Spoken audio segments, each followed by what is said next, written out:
Knowledge is a familiarity, awareness, or understanding of someone or something, such as facts, information, descriptions, or skills, which is acquired through experience or education by perceiving, discovering, or learning. Knowledge can refer to a theoretical or practical understanding of a subject. It can be implicit, as with practical skill or expertise, or explicit, as with the theoretical understanding of a subject. It can be more or less formal or systematic. In philosophy, the study of knowledge is called epistemology. The philosopher Plato famously defined knowledge as justified true belief, though this definition is now thought by some analytic philosophers to be problematic because of the Gettier problems, while others defend the Platonic definition. However, several definitions of knowledge and theories to explain it exist. Knowledge acquisition involves complex cognitive processes, perception, communication, and reasoning, while knowledge is also said to be related to the capacity of acknowledgement in human beings. Theories of knowledge. The eventual demarcation of philosophy from science was made possible by the notion that philosophy's core was theory of knowledge, a theory distinct from the sciences because it was their foundation. Without this idea of a theory of knowledge, it is hard to imagine what philosophy could have been in the age of modern science. Richard Rorty, Philosophy and the Mirror of Nature. The definition of knowledge is a matter of ongoing debate among philosophers in the field of epistemology. The classical definition, described but not ultimately endorsed by Plato, specifies that a statement must meet three criteria in order to be considered knowledge.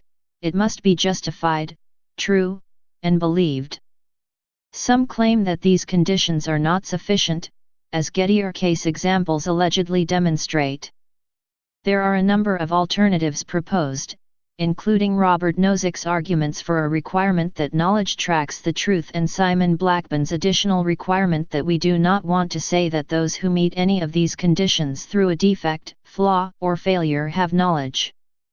Richard Kirkham suggests that our definition of knowledge requires that the evidence for the belief necessitates its truth. In contrast to this approach, Ludwig Wittgenstein observed, following Moore's paradox, that one can say he believes it, but it isn't so, but not he knows it, but it isn't so. He goes on to argue that these do not correspond to distinct mental states, but rather to distinct ways of talking about conviction. What is different here is not the mental state of the speaker, but the activity in which they are engaged.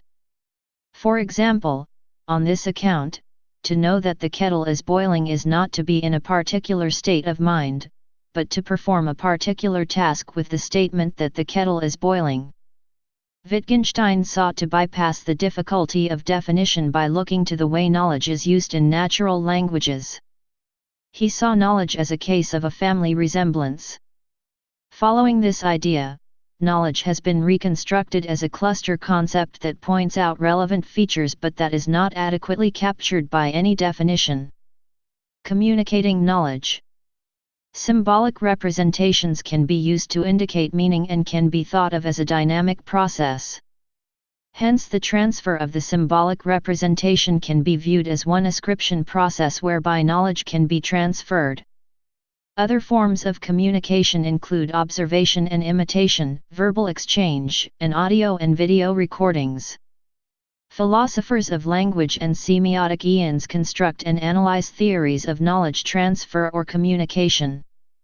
While many would agree that one of the most universal and significant tools for the transfer of knowledge is writing and reading, of many kinds, argument over the usefulness of the written word exists nonetheless, with some scholars skeptical of its impact on societies. In his collection of essays Technopoly, Neil Postman demonstrates the argument against the use of writing through an excerpt from Plato's work Phaedrus. Postman, Neil, 1992, Technopoly, Vintage, New York, pp. 73. In this excerpt, the scholar Socrates recounts the story of Timaeus, the Egyptian king, and Theoth, the inventor of the written word. In this story, Theoth presents his new invention writing to King Timaeus, telling Thamus that his new invention will improve both the wisdom and memory of the Egyptians. Postman, Neil, 1992, Technopoly, Vintage, New York, p. 74. King Thamus is skeptical of this new invention and rejects it as a tool of recollection rather than retained knowledge. He argues that the written word will infect the Egyptian people with fake knowledge, as they will be able to attain facts and stories from an external source and will no longer be forced to mentally retain large quantities of knowledge themselves.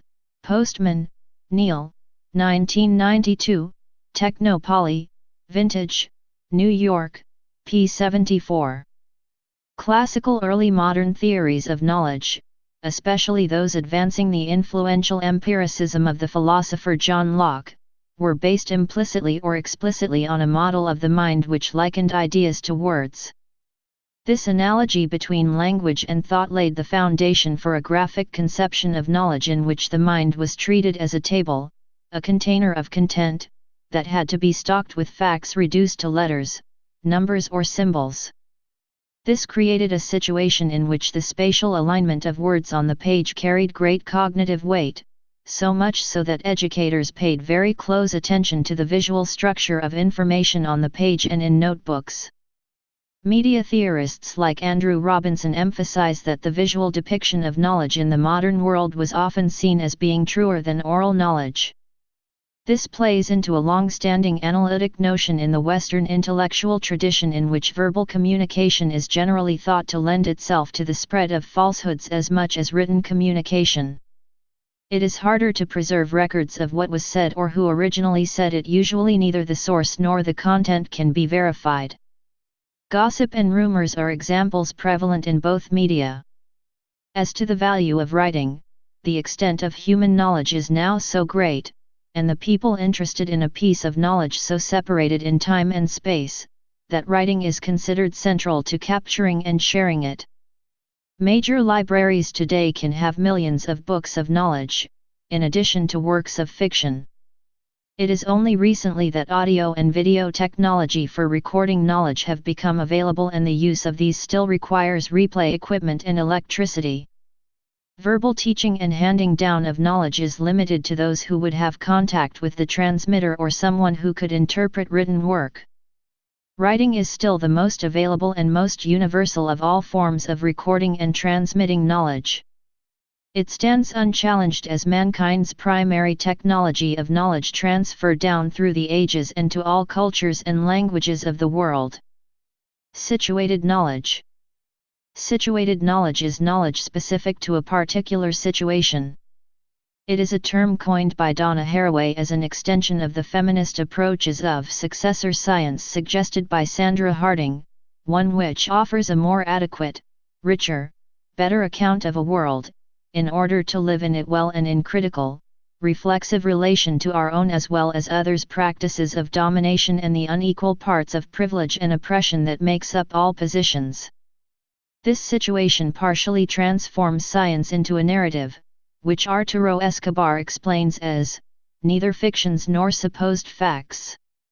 This narrative of situation is historical textures woven of fact and fiction, and as Escobar explains further, even the most neutral scientific domains are narratives in this sense, insisting that rather than a purpose dismissing science as a trivial matter of contingency, it is to treat this narrative in the most serious way, without succumbing to its mystification as the truth or to the ironic skepticism common to many critiques. Haraway's argument stems from the limitations of the human perception, as well as the overemphasis of the sense of vision in science. According to Haraway, vision in science has been used to signify a leap out of the marked body and into a conquering gaze from nowhere. This is the gaze that mythically inscribes all the marked bodies, that makes the unmarked category claim the power to see and not be seen, to represent while escaping representation.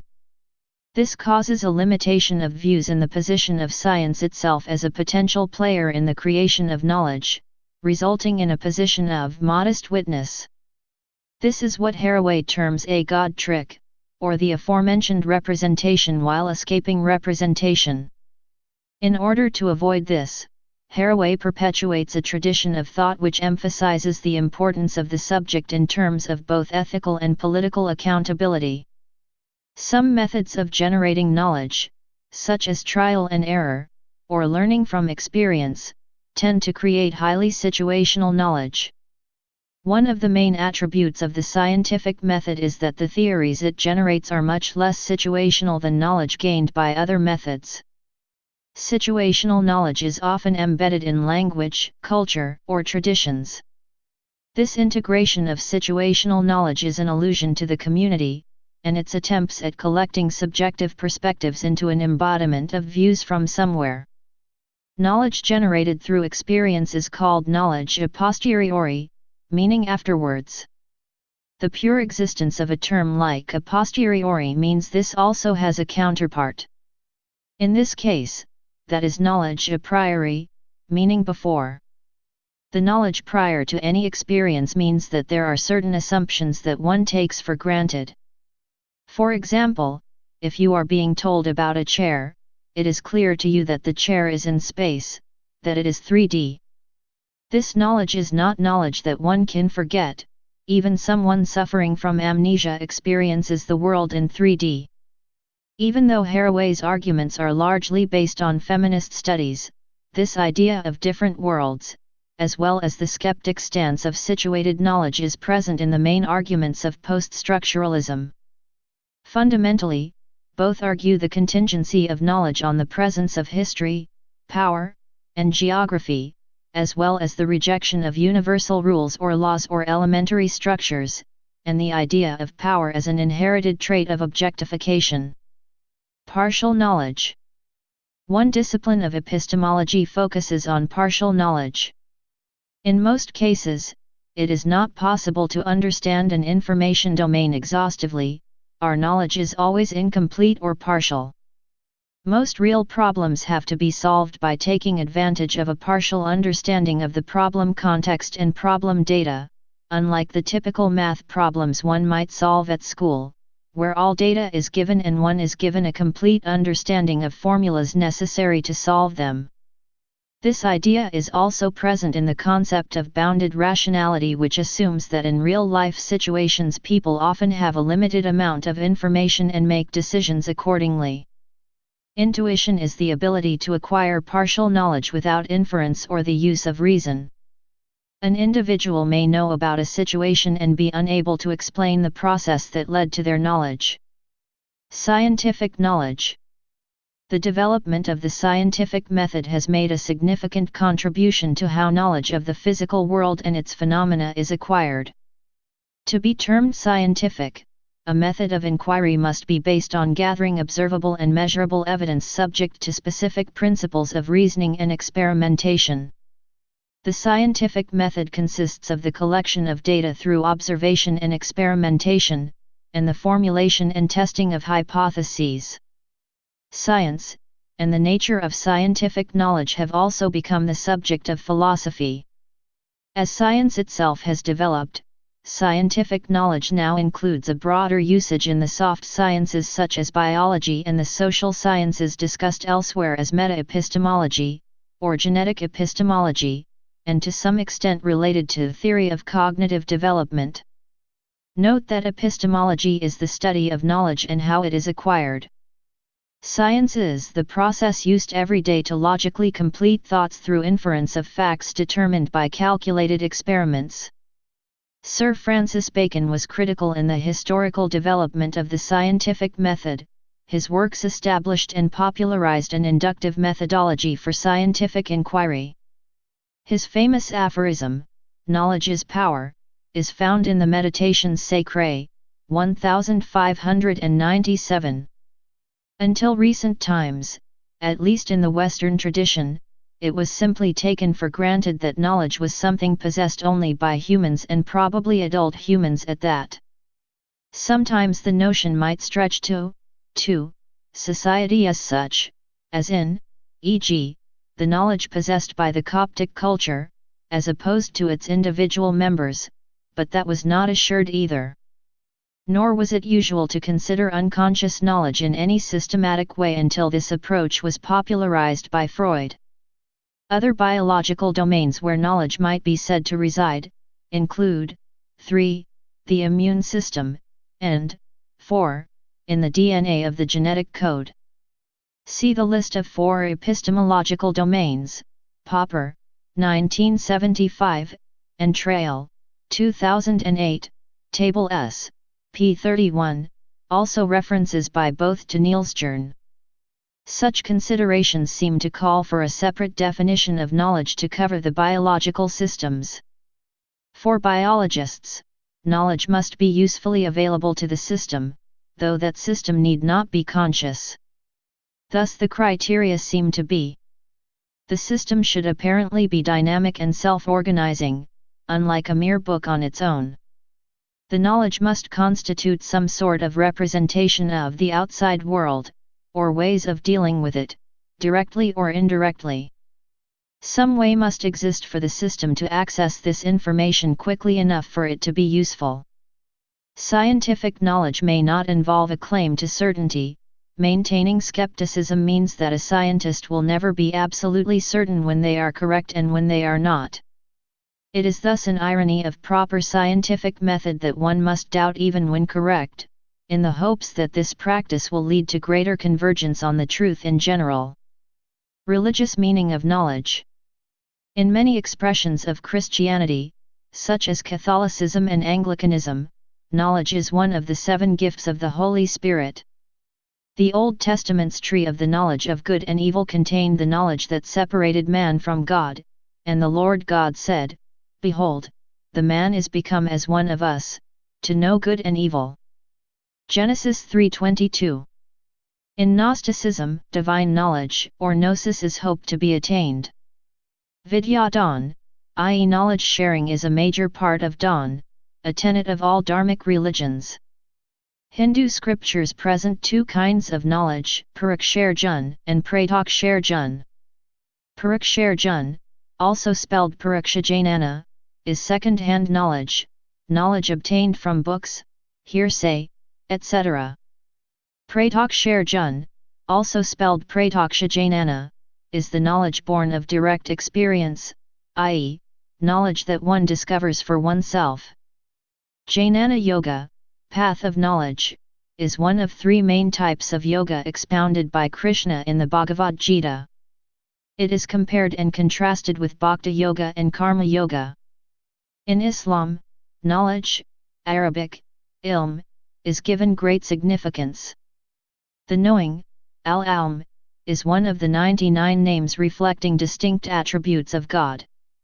The Quran asserts that knowledge comes from God, 2:239, and various hadith encourage the acquisition of knowledge. Muhammad is reported to have said, "Seek knowledge from the cradle to the grave, and verily the men of knowledge are the inheritors of the prophets." Islamic scholars, theologians, and jurists are often given the title alim, meaning knowledgeable. In Jewish tradition, knowledge, Hebrew, da'ath, is considered one of the most valuable traits a person can acquire. Observant Jews recite 3 times a day in the Amidah, "Favor us with knowledge, understanding, and discretion that come from you. Exalted are you, existent one, the gracious giver of knowledge." The Tanakh states, "A wise man gains power, and a man of knowledge maintains power, and knowledge is chosen above gold." As a measure of religiosity in Sociology of Religion. According to the sociologist Mervyn F. Verbit, knowledge may be understood as one of the key components of religiosity. Religious knowledge itself may be broken down into 4 dimensions: content, frequency, intensity, centrality. The content of one's religious knowledge may vary from person to person, as will the degree to which it may occupy the person's mind. Frequency, the intensity of the knowledge, and the centrality of the information, in that religious tradition, or to that individual. Please subscribe and thanks for watching.